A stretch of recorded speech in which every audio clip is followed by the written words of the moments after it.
Good evening. Welcome to our doctrinal class tonight, November 11th, 2020. So it's also Remembrance Day, and so this class will be dedicated to a focus on what the Word teaches us concerning our love for our country. And I wanted to begin by mentioning the two plaques that I have up here on the chancel. I'm going to lift up this lower one. I know it will be impossible to read, but I would like to hold it up and just describe the symbol that's here. It's etched in brass, so it is difficult to see if it's if you're not right up to it. Okay. And it has the Academy of the New Church lion holding a key resting, and then above at the very top is a crown of the country, and some other elements that have to do with war and peace and victory. And it's the Lawrence Izard plaque concerning commemorating his service in and loss of his life in war. And this plaque is hanging up in the stairwell as you come up into the school at Olivet Church.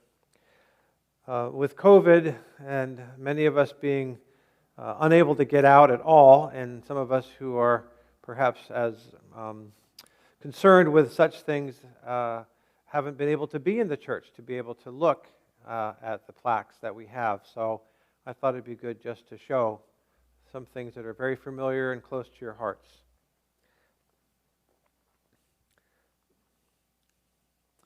And the second one is the Olivet Church of the New Jerusalem record of the names of those who served king and country during the Second World War, 1939 to 1945.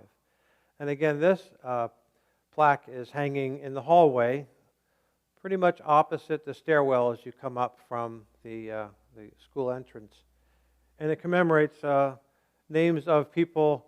Many of us older members of the society are familiar with their names, and many of the very old members of the society might have known pretty much every one of these people when you were younger, ranging from, I would think Robert Anderson was the last person I knew whose name is on this plaque, and Healdon Starkey and Charles White might have perhaps been the only ones that served maybe both wars. So I just want to mention the names of some of those people that are commemorated because of their dedication to our country. So during Remembrance Day, we often see the parades that we don't have going on this year, and the many, many tributes to veterans that take place on Remembrance Day, which you may be able to see some of those. I've watched some of those earlier today on television, but maybe not. One of the things we perhaps don't think so much about, because we see so many or heard so many of World War I and World War II veterans, that Canada was also involved with the Korean War. And I believe over 500 Canadians lost their lives during that conflict, as well as the Vietnam conflict. Although Canada didn't become involved with sending troops as they had done with the United Nations movement in Korea, many Canadians actually went back to the United States because they had dual citizenship, and they enlisted. And we lost, I think it was somewhere in the hundreds of Canadians that served in the United States Armed Forces during that conflict. We mostly hear about Americans coming up to Canada to evade the draft because of their disagreement with the United States being involved the way they were and the lengths to which they went in that conflict. I'm going to talk a little bit about that idea tonight. And finally, also the Middle East and the conflicts that we've had over the last 20 or 30 years, 40 years since the Vietnam War conflict. Afghanistan, we still have troops, I believe, that are serving in Afghanistan and other areas around that region, working with the United Nations and with other allies to try to bring stability to the various regions where there is discord and conflict. So tonight I'm going to review some of the probably very familiar passages that you're aware of from the teachings of the new church concerning love of country and concerning war and peace, and also our responsibility, obligation, and in fact our requirement to consider what we do believe are the valid goods or perhaps evils that our country can become involved with. Because similar to the way we look at churches and look at the doctrine of churches, that we are told in the Word to examine the doctrinal teachings of our own church and other religious systems, and to go back to the Word and to consider what the Word teaches us and ask to the Lord and pray to the Lord, ask of the Lord to give us enlightenment around what our own position ought to be and how we can support what is best as we see it. And each of us must make those decisions for ourselves. I'm going to begin with a passage from the Doctrine of Charity and then ask you to join me in a prayer. Even if I cannot love my country on account of its spiritual good, I can do so with regard to its moral and civil good, so far as this is not dependent upon its spiritual good, even if that country hates me. Thus, I must not in hatred regard my country as an enemy, nor as a stranger, but still must love it, doing it no injury, but consulting its good, and insofar as it is good for it, to consult its welfare. So I ask you to bow your heads or come into a sacred space in your minds to join in a prayer. Lord, our Heavenly Father, we ask you to help us to consider the teachings of your Word, to help us to consider our own participation in the needs and in the country providing for the needs of its citizens.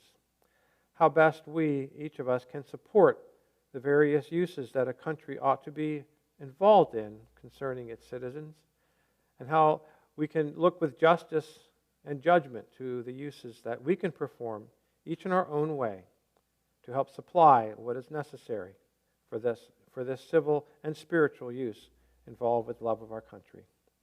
Amen. Our Father, who art in the heavens, hallowed be thy name. Thy kingdom come, thy will be done, as in heaven, so upon the earth. Give us this day our daily bread, and forgive us our debts, as we also forgive our debtors. And lead us not into temptation, but deliver us from evil. For thine is the kingdom, and the power, and the glory forever. Amen. Lord, forgive us our trespasses, as we forgive those who trespass against us. Amen.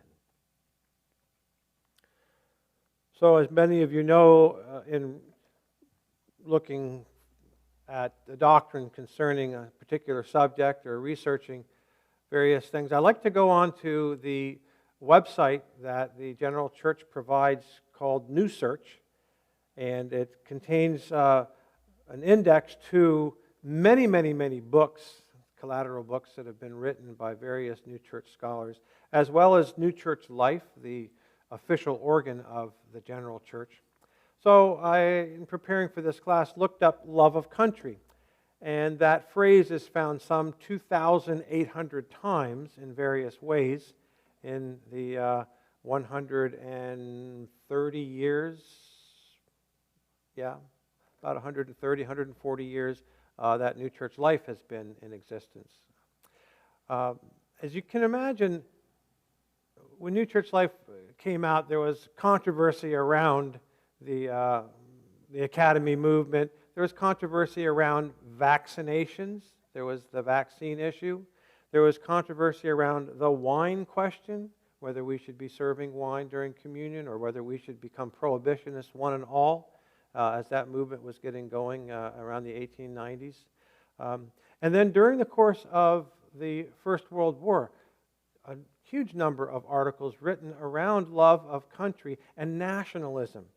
Because if you know history, you know that during that period, great nation building had been taking place throughout the 1700s, 1800s, but an idea of the nationalism of various groups and the sense of the importance of our nation and our country was very prevalent in Europe, and it led into the First World War, and that all these various countries became involved with war against one another. And of course, as we know who've studied history, it was the war to end all wars. Wouldn't that have been nice? But we know it didn't, and we know that even after the 11th hour of the 11th day of the 11th month, November 11th, the armistice was signed, yet even before the ink was dry on those pages, the seeds of the next war were already being sown, and the controversy and conflict that began during that time led into the Second World War, and the nationalism that was involved with the pride of various people in their countries about their countries. So there's a number of interesting articles around nationalism and patriotism that were written to cause us to reflect on just how fervent should our desire to be nationalistic in our attitudes. And we're polite and we're courteous, Canadians especially are, related to how we involve ourselves with the politics of other countries.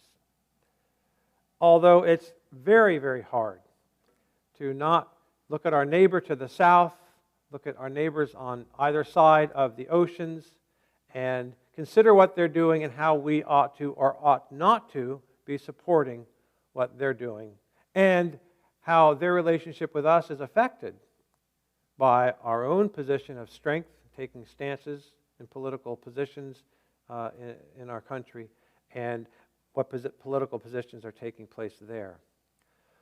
So, without talking too much about the change that we now hope to see goes peacefully in the United States with a new election and a new vote, we do have an opportunity to pause and reflect upon our own systems in Canada and our own way of looking at political strife and the various kinds of partisanship that takes place.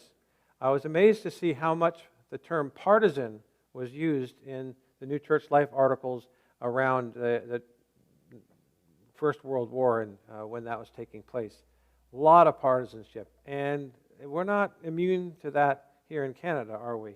It's pretty much what people do all over the place.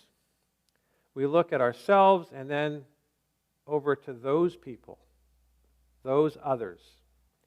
And it's one of the things that we have to consider when we look at what the writings say concerning our love for our country. Because it's very clear in the teachings of the writings that we are to love our country above others. One's country is the neighbor more than a smaller society. This is from True Christian Religion, a very well-known passage. It's actually the passage that's mentioned in the bottom of this plaque here, 414. Because one's country consists of many societies, and consequently love towards it is broader and higher. And beside, to love one's country is to love the public welfare. A person's country is the neighbor because it is like a parent. For there he was born, it has nourished and still nourishes him, it has protected and still protects him from injury. People should do good to their country from love according to its necessities, some of which are natural and some spiritual. Natural necessities regard civil life and order, and spiritual necessities regard spiritual life and order. That one's country is to be loved, not as a person loves themselves, but more than themselves, is a law inscribed upon the human heart. And hence it has been affirmed by every just person, as has been declared, such that if ruin threatens one's country from an enemy, inside or from without, that it is noble to die for one's country. It is glorious for a soldier to shed their blood for it. This is a common saying because one's country should be loved so much. It is to be known that they who love their country and do it good from goodwill after death love the Lord's kingdom. For this is then their country. And those who love the Lord's kingdom love the Lord, because the Lord is the all in all of His kingdom. And another passage that talks about love of country as a spiritual quality, and the second half of the passage talks about it as just a natural quality. Those who love their country and have such an affection towards it as to find a pleasure in promoting its good from goodwill, such people would lament if this were denied them. In other words, the ability to serve their country. They would supplicate that the opportunity to do good to it might be granted them, for this is the object of their affection, consequently the source of pleasure and blessedness. Such a one is to be honored and exalted to posts of dignity, for those who are like that love the means of serving their country, although they are called by others rewards. But those who have no affection for their country, but only for themselves and the world, are moved to action on account of honor and wealth, which they regard as the ends or goal. Such persons prefer themselves to their country and their own good to the common good, and are respectively sorted. And yet they above all may desire to make it appear that they do what they do from a sincere love. But when they think privately about it, they deny that anyone does this and wonder that anybody can. They who are such in the life of the body with regard to their country or the public good are also the same in the other life with regard to the Lord's kingdom. For everyone's affection or love follows them, since affection or love is the life of everyone. That's a passage taken from Arcana Celestia 3816. So notice the distinction between love for one's country and if it's dammed up or can't flow forth, that people become frustrated. And we're seeing some of that now. People are frustrated they can't do more in their community or more for the common good of their country. On the other hand, there are those who look like they love their country and maybe be given positions of reward or positions of honor, who when they think to themselves, they kind of wonder, why is everybody doing this? Nobody really loves their country that much, right? Nobody really loves the Lord's kingdom more than they love themselves. Everybody's in it for themselves. That's the attitude of some people. And it talks a little bit about, I'm going to talk a little bit about that in a minute, or a few minutes. So, note a couple of things related to the doctrine of love to the country. One, it's a law inscribed upon one's heart that they should love their country, and that a person should love their country more than they love themselves. So, second is that people have a perception of this law, and that they have pain if their ability to live out this perception or desire to love their country, if it's thwarted.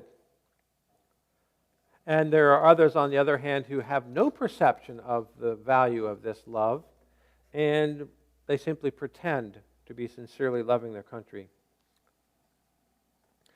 And finally, that people who do really regard and love their country in the other life have the same attitude towards the Lord's kingdom. They really love the Lord's kingdom and the common good. Whereas those who don't love their country end up in the other world going, what do I need to do for the common good or the Lord's kingdom? So this idea that the love of country is inscribed on our heart. Connect that with what's said over and over again about it being like love for one's parent. Are there children who grow up repulsed by their parents from the day that they were born? There might be some conditions, not healthy conditions, where children can be a little bit less emotionally bonding or physically bonding to their parents than others. Generally, overall, children bond really well with their parents for a number of reasons. And parents bond really well with their children for a number of reasons. And there are exceptions. But the desire for a child to look at their parents, to respond to the face of their parents, the focal length and distance at which they look and share eye contact, generally is something that's innate in every child, to look to their parents and to love their parents insofar as a newborn infant and those just starting their life have love. But they have that inscripted upon their beings to turn to those who take care of them and respond to them. So the writings of the New Church talk about it's like love of a parent towards their children or a child towards their parents. This love, to begin with, is a purely natural love. Just a natural love. Same as a love for a baby towards their parents. Yes, the celestial angels are with mothers and babies, but the love that's being developed isn't something that is the depths of spiritual love. We're told actually the remains that are implanted when people are more mature are deeper, because they do actually partake of genuine loves of innocence than those that are implanted at the very beginning. But they're a foundation, and that's what's really important. They're a very, very, very necessary foundation, both the love of a parent for a child for their parents, as well as an individual's love for their country. So we're all born with natural good. It's inscribed on our hearts to connect with our family, our parents, our extended family, our tribe, our community, our province, our territory, our country, our nation, however that develops in us as we're made aware of the greater extended self. And at first, that's simply what it is. It's a baby or a child or a young person pretty much being the center of the universe, and who's out there that's part of my universe? Who's out there that's part of my universe? I'll make sure that they're happy. I'll try my best to do good to them so that they do good to me, and we have a mutually wonderful admiration society. And it's encouraged in lots of different ways. We want our children to socialize with each other and bond and make friends. We want people to network and be part of a greater community. We want people to be seeing themselves as involved with what is proper and good.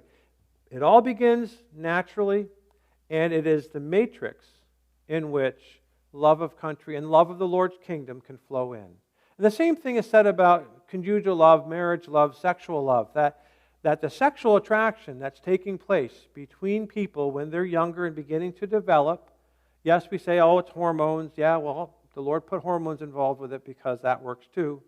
So that is a natural love that creatures have to mate and bond and reproduce. And into that matrix, conjugal love can develop and form. And if spiritual or conjugal love isn't developing, then that natural love will fade, and same thing with love of one's country. It will fade. It won't be seen as that important unless it's feeding someone, unless it's providing something for that person. The spiritual love of one's country cannot develop unless the natural love first starts. Same thing we're told with conjugal love. It can't develop unless there is first the natural love of attraction of one for the opposite sex. It's inscribed upon the human heart, as mentioned, and without that means, we can't really develop into loving the greater good, loving the Lord's kingdom, loving the church itself, loving the Lord because He is the all in all of the church and of the Lord's kingdom. And we're given freedom actually to destroy that love. Similarly, again, as mentioned, with the freedom to destroy conjugal love or to destroy loves that have to do with the opposite sex. But we're given the ability to act as if Wonderful doctrine about acting as if. Even if you don't feel a love for your country, many pressures may push you towards taking a moment today and having silence at 11 o'clock. Even if you're going, this is ridiculous. But everybody else is sort of expecting me to be that way, so I will. You put on a poppy. You might not feel that strongly towards it, but you're going to do it anyway. Again, that can develop into actually appreciating why it is you're taking that minute or 2 minutes, why it is you're wearing a poppy. But you're also free to pretty much ignore it. And that internal freedom is essential so that when developing love for one's country is growing, it's growing in freedom. The first battle related to this love is the battle that must take place within ourselves. We all have a tendency to look out for number one, and the writings talk about what that is and what the usefulness is of looking after number one, looking after one's own. You do this as a basis and containment for your ability to actually serve others. Unless you do take care of yourself, you can't take care of others. Put on the oxygen mask yourself and then put it on the next person or your dependent. We have to begin with that concern for ourselves. And as said, we have the ability to have a pretended love for our country and not a genuine love. And in fact, we could have such a strong pretense of love for our country that it can get our country into great mess if that is in a particular leader. We mentioned Charles XII, King of Sweden. Swedenborg served under him and helped support his crusades. But something in here I'd like to read from the teachings of the New Church concerning that pretended love when it's really a veiled love of self. Charles XII lived in the world. When he lived there, he lost his country and all who were in it. He said that he wished well to the country. He was not willing to see that such was not the case. He was not willing that others should see him as not wishing well to them, but that he most obstinately remained in the purpose never to desist, that is, fighting for his country, before he was brought into such an extremity that nothing else remained. It was shown, and also that in itself it was diabolical with him. But he believed, however, that he must have glory for his country. But it was shown that the glory that he sought was a form of insanity. It can look good to other people. Perhaps people thought, this man's crazy. He was, from what we find out in the other world. But it can come off looking great. And we all have to have that internal battle with ourselves saying, why am I really doing this? Why am I really showing this or that behavior related to love of country or related to my country? Because we have to make sure it's sincere and honest within us first and fight doing it for the sake of appearances. A true and genuine love of one's country is what is required for us to have a love for the Lord's kingdom. We have to develop a love of our country. We have to examine what it is in our country that we wish to seek and see prosper, and do what we can to see it prosper. And one of the simple ways we're told is to pay our taxes. It's to do our jobs or our occupations in the public economy honestly, justly, and faithfully. To seek and serve with integrity, and to pay our debts, etc., on time. A lot of different things mentioned in the work on charity concerning various levels of the obligations and the benefactions and the different kinds of charity that we enter into. But it's a kind of a litmus test. Let me read this passage again. Those were explored in the other world who had not any charity towards the neighbor, but they were not unmerciful or of such a disposition to be cruel. But these are at once seen to be infernal. Those who are cruel are seen to immediately to be infernal. But those appeared who do not appear so in the world or in outward form. That is, they're not charitable, but they're not nasty externally. And yet, in the heart, they are internally. They are those who say that they are for their country, and it's good. And likewise, they act and speak as if they were for it, and yet they're really not. For those who are for the good of their country have charity towards their neighbor, for the good of their country is the neighbor, and more the neighbor than the fellow citizen is individually. These were explored by the following criterion, namely, as to whether they wished well to the Lord's kingdom, thus to heaven. For they who wish well to their country also wish well to the kingdom of the Lord. For after death, this becomes their country, and in the other life, no other country is recognized. Kind of litmus test in the other world, as you get there, they explore and say, well, would you like to help the Lord's kingdom? No, I only want to help my country. Doesn't work.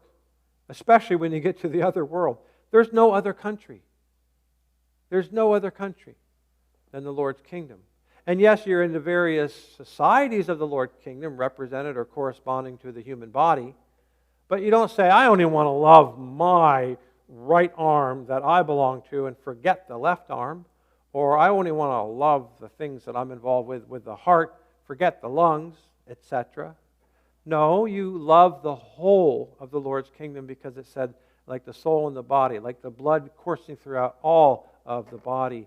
Those who love the Lord's kingdom are loving the Lord because He is the all in all of His kingdom. He is the soul of His kingdom. He is the blood going through, coursing through all the societies, all the cells of His kingdom. Genuine love of our country is only acquired by means of regeneration. Genuine love of your country can only be acquired by means of regeneration. We need to reform our love for ourselves to make it a love in its subordinate place, a love for our community to see that its good is the higher good that we're trying to serve. And to see that love of our country is, again, just a matrix in which we genuinely love the Lord's kingdom. And the love of the Lord's kingdom can flow down or flow within that love of one's country. We read, not only as a person, as an individual, the neighbor, but also many people in the plural. For a society larger or smaller, a man's country or a person's country, the church, the Lord's kingdom, and above all the Lord, these are all the neighbor, to whom good is to be done from charity. These are in an ascending order, the degrees of the neighbor. A society of many is the neighbor to a higher degree than the individual, and a person's country to a higher degree than a society. Still higher is the church, and yet in a higher degree is the Lord's kingdom, but in the supreme degree is the Lord. Thus, these ascending degrees are like steps of a ladder, at the top of which is the Lord. So think about that idea of a ladder. You really can't get to the 10th step unless you take the first few. You can skip a few steps, but really, if you're being smart, you're going to take one step carefully after the next. And in terms of our own regeneration and our own spiritual development, we start at the bottom, loving ourselves simply in a natural way that develops as our conscience develops to loving ourselves in the proper way. It's the bottom step.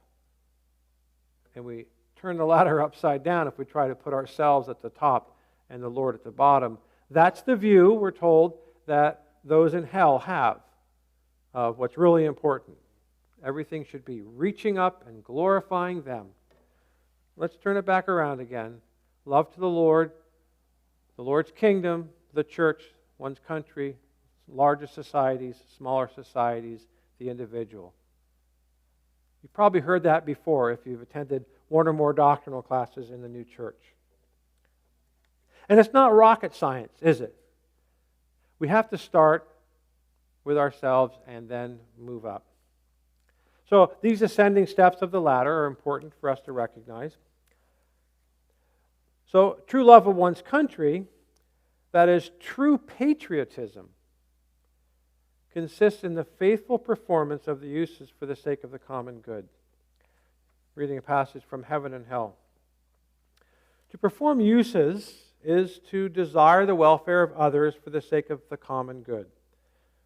And not to perform uses is to desire the welfare of others not for the sake of the common good, but for the sake of self. Those who are like the latter are those who love themselves above all things, but the former are those who love the Lord above all. Thus it is that they who are in heaven act as a one, not from themselves, but from the Lord, since they look to the Lord as the only one from whom all things come, and His kingdom and the common welfare are cared for as it flows into them. They who are in the love of the world, or the love of their country's good, more than their own, and more than their neighbor, those are those in the other life who love themselves above all. They only love their country's good for the sake of what they can get out of it. However, those who love their country more than themselves are then, in the other world, loving the Lord's kingdom as their country, because the Lord's kingdom is in the place of one's country in the other world. Heaven and Hell, 64. So as a true patriot, how do you regard your country compared to others? And there are several passages in the teachings of the new church that talk to that point. One is from TCR. Again, it says, a person should do good to their country from a love according to its needs.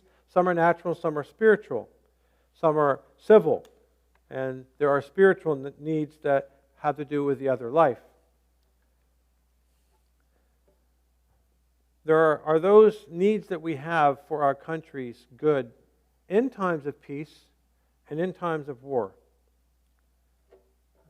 In times of peace, we're told that the person who loves their country, and the doctrine of charity has a number of images of those who are forms of charity, such as the farmer, the fisherman, the businessman, the magistrate, the priest, the judge, the king, the common soldier. They're talked about as what they do to show that they are in the love of charity. Let's take the one that relates to the businessman. It says, that person loves the common good while loving their own good, for that lies within it. They love the common good while they also love their own good, because their good lies within the common good. Like a root of a tree, which conceals itself in the earth, from which nevertheless it grows, it blossoms, it bears fruit. Not that that person, the business person, gives to it beyond what is due, but the fact that the public good is also the good of their fellow citizens, and when need arises, whom he loves from charity, he gives, and is a form of charity according to his giving. Notice it says, you give, but not beyond what's due. Because to promote people wishing to do good in the natural world, to say everybody must give everything to the common good won't work, because we begin naturally. And even as we're regenerating, the last to be regenerated is our natural. So there's something really important about us having a sense that I'm doing it for the common good, of which my good is intertwined. It's the roots. And I'm going to feed the roots because my branch is going to grow from those roots. That's never completely removed, because we all have a proprium. We all have a sense of our own sense of welfare and goodness, even if we're really developing well spiritually and are looking out for our neighbor. The TCR passage 430 talks about what spiritual good is: to pay tribute and to provide for our country. Those who are spiritual pay tribute and taxes with one disposition of heart. Those who are merely natural with another. The spiritual pay their tributes or their taxes from goodwill, because they are collected for the preservation of their country and for its protection, and also for the protection of the church. Is that what's going on in our country right now? When you pay your taxes, are you protecting the church? Also for the administration of government by officials and rulers, whom salaries and stipends are to be paid from the public treasury. Therefore, they to whom their country is also, and also their church are the neighbor, pay them with a ready and favorable will.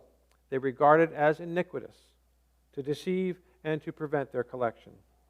But they to whom the country and the church are not the neighbor, pay them reluctantly and with repugnance. And at every opportunity they defraud and steal, for with them it's their own house and their own flesh that are the neighbor. So, in a conversation recently I had with somebody concerning the nature of the church being supported by means of paying one's taxes. One of the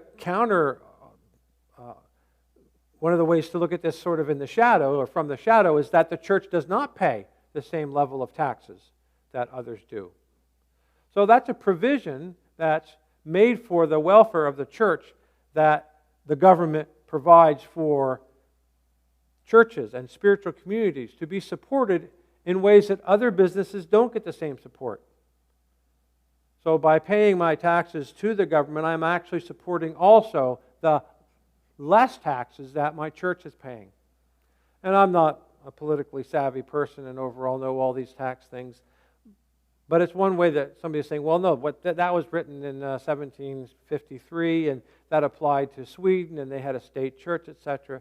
But no, we also have benefits as a church organization related to owning the manse and related to owning this property and relating to the functions that we do to get rebates on our HST and other things connected with our taxes. And of course, as I'm giving this class, I'm looking up at the treasurer and the assistant treasurer, who are the people operating the mics. And, you know, if you could just nod and say that I'm somewhat on track, yeah, okay, good, that would help, because of all people that would be knowing, you guys might know. And you just returned from the treasurer's meeting, so you must be filled with all this information and all this knowledge of the connection between our country and our finances.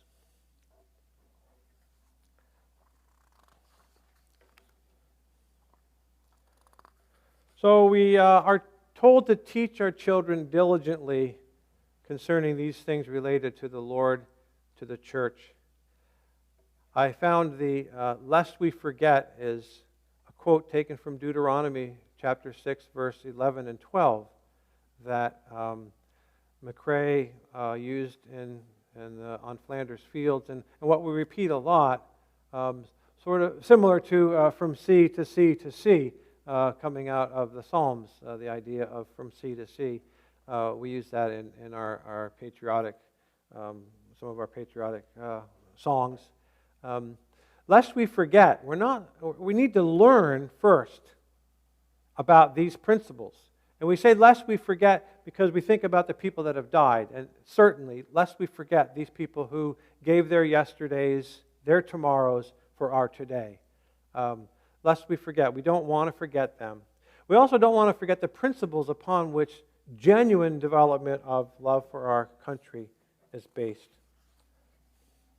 To love another kingdom more than our own, by doing more to promote its uses, makes against the good of the kingdom in which one dwells. This is from the Doctrine of Charity. For this reason, one's own country is to be loved in the higher degree. Could you compare that to your family? Could you compare that to your mother or your father, if they're in need and you see some other mother or father in need? You think it's okay to take care of your mother and father because they're your mother and father compared to somebody else's mother and father? You have to discriminate, because if there's a lesser need for your own parents and a much greater, dire, life-threatening need for somebody else's parents, you might say, I'm going to leave you guys and I'm going to go over there and help them right now. As we look overall at our countries, we're basically told we're the ones responsible to take care of our country's good more than we're responsible to take care of other countries' good. It just kind of makes sense, doesn't it? And we're going to find when we get to the other world that we'll be able, with the gifts the Lord gives us in the society or in the spiritual community or development in which we find ourselves, to better promote the good of that heavenly kingdom society than another society. Or else we'd be in their society. In the natural world, we're born into various places, or we immigrate or move to various places, and we're told to blossom where we're planted or where we find ourselves. And we talk about that in the simplest of natural terms. We say, think globally but act locally, right? And that's really what the writings are also saying about love of our country, is to love our own country the best we can before we look at ways to love other countries better. And with that comes the caveat that's mentioned in this passage. We are to love our country in a higher degree. For example, if I had been born in Venice or Rome. Now, this example applies to Venice or Rome as a very Catholic country, very Catholic community.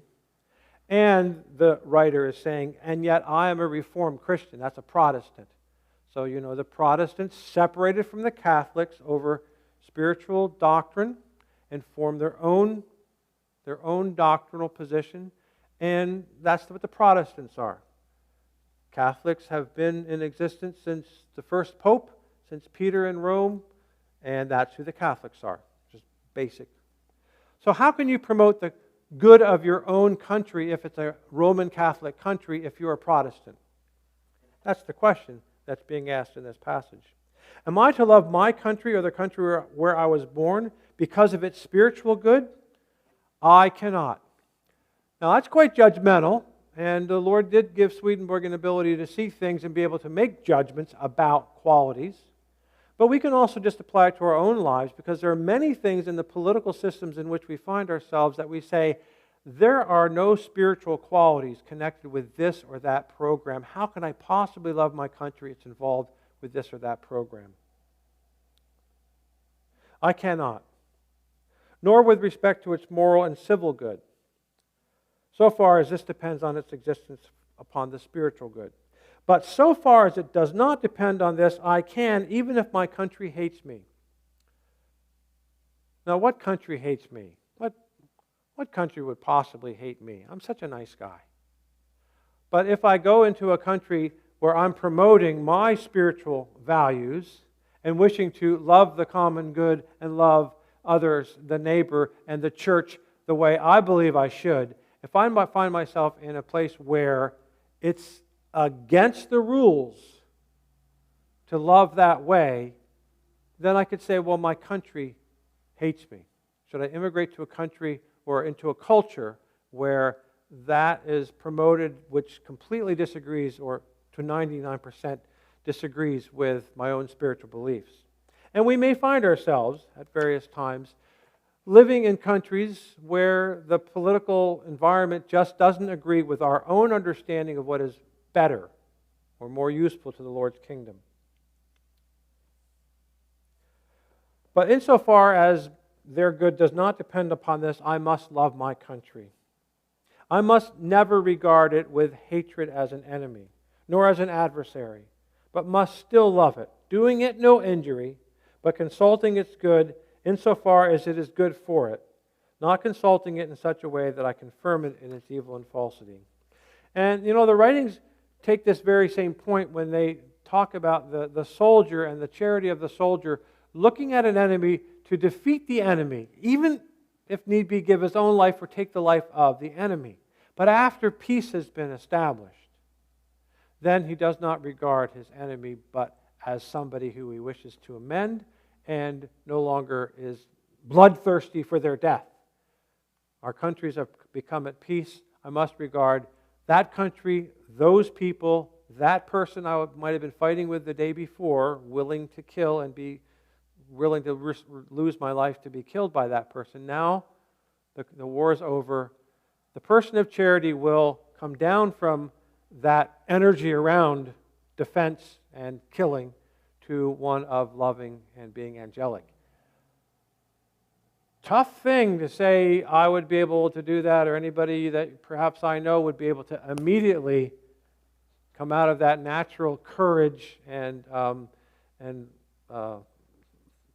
sense of wanting to fight into a state of desiring peace. But we're told that is the charitable thing to do. In times of war, we're told that loving one's country is to, again, wish to defend like you would want to defend your own children or your parents. You desire not blood, you're not bloodthirsty for the sake of violence, but for the sake of defending against a threat. Patriotism can be, in one sense, aroused like it can't be at any other time when there is that kind of conflict. And in fact, that's one of the sad things people have to consider when they look at the war machine, the political, military machine.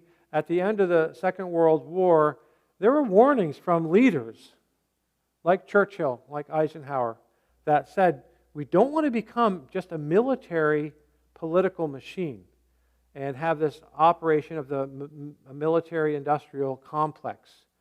Has it developed? Boy, oh boy.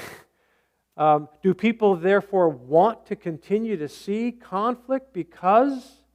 And as a matter of fact, what I was reading in terms of Lester Pearson's involvement with the Vietnam War or discussions around that, he's basically saying, no, we're not supplying free anything for Vietnam, but basically admitted we're making money on it. So it's good for our economy that that war is being fought. And again, I'm not a historical, I'm not a bright star in the historical horizon when it comes to understanding these things. I just did a little research about it to see, a lot of people left the United States to come here to get away from the war during Vietnam. Some people went to the country to go over and fight Vietnam, and the military-industrial machinery, even in Canada, had its hand involved with some of those things. As compared to when I think it was Lyndon B. Johnson grabbed Trudeau by the lapel, or was it Pearson, one of the prime ministers, and said, basically, how dare you interject yourself into our life? But they ended up talking for an hour or two and then continued to have, but something one of the Canadians said really offended Johnson, and he took him by the lapels. I forget who that is. Perhaps if the people are watching can add a comment, Jerry will help me see that you have an answer. Or Jerry yourself, I don't know, is it ringing any bells? Charity consists of wishing well and acting well. It follows that it is to be exercised towards a society the same way as towards an individual, but in one society of good people and in another society of wicked people.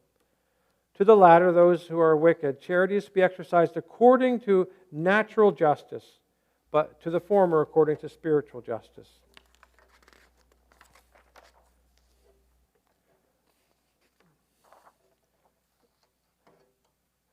I have a long passage. I'm not going to read the whole thing. Again, from the True Christian Religion in the 400 section, it talks about the different steps to that ladder, beginning early on with taking care of oneself and one own, and ending in 414 with talking about the Lord's kingdom.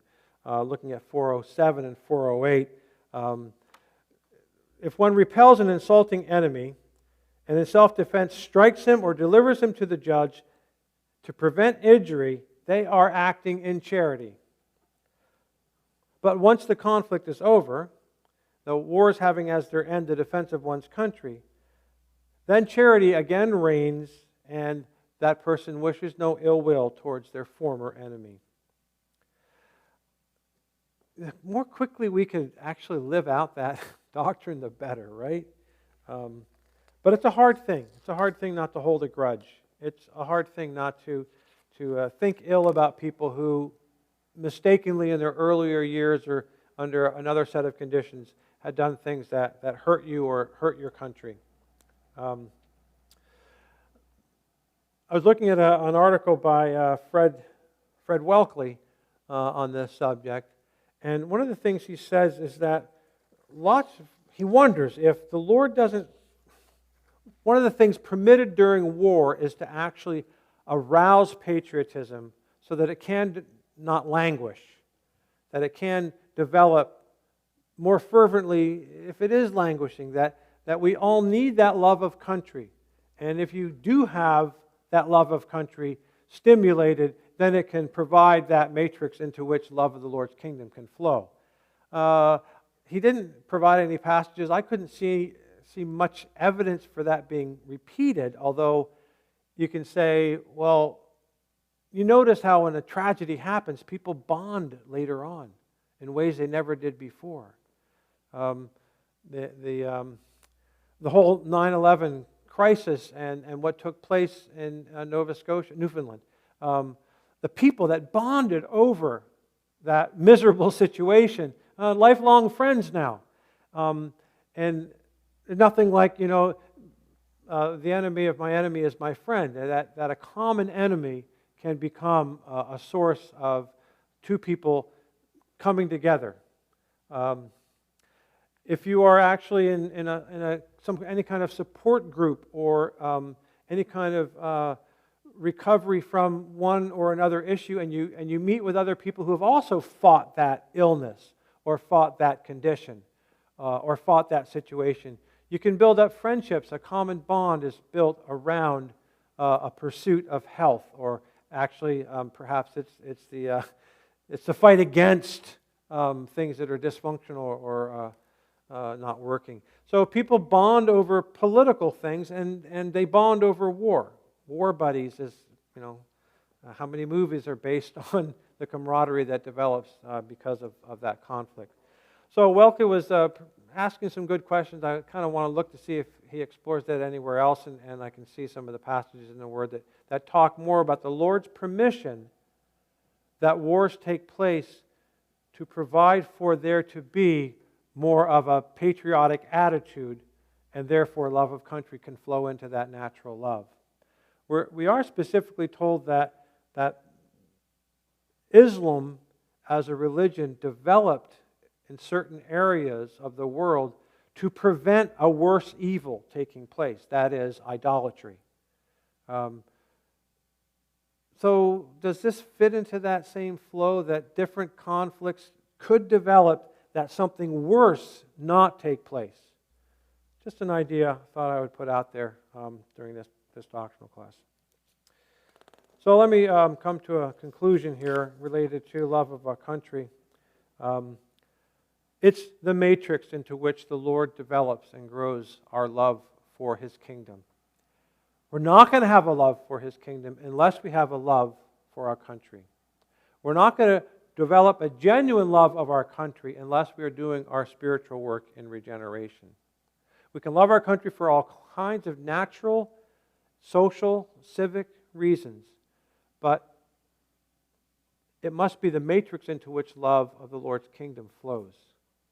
And people who are, as it says at the beginning of the passage, people who can't express that love can be very frustrated because it is their expression of their love for the Lord's kingdom. I don't know if it's just getting older, but each time there's another Remembrance Day commemoration, my heart becomes stirred. Maybe that's a sign I'm being more regenerate. That'd be nice. Maybe it's also a sign that the Lord's developing something. And Gwen and I were talking about that same feeling that we have, that flag, country, and king, that those concepts have been instilled since we were young, developed prayerfully. We hope there are reflections of spiritual qualities, because I will not love the Lord's kingdom unless I love my country. And we have to, all of us must develop that deep love here, that we can receive it and call the Lord's kingdom our country, and we're all going to be in one lovely kingdom of the Lord.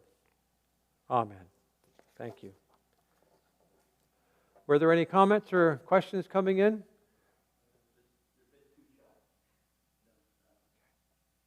All right then. I'll put my plaques back where they go. Thank you guys thank you for tuning in, those of you who are out there, and for Jerry and Amy Jutras for providing the work through the internet that lets us all see this.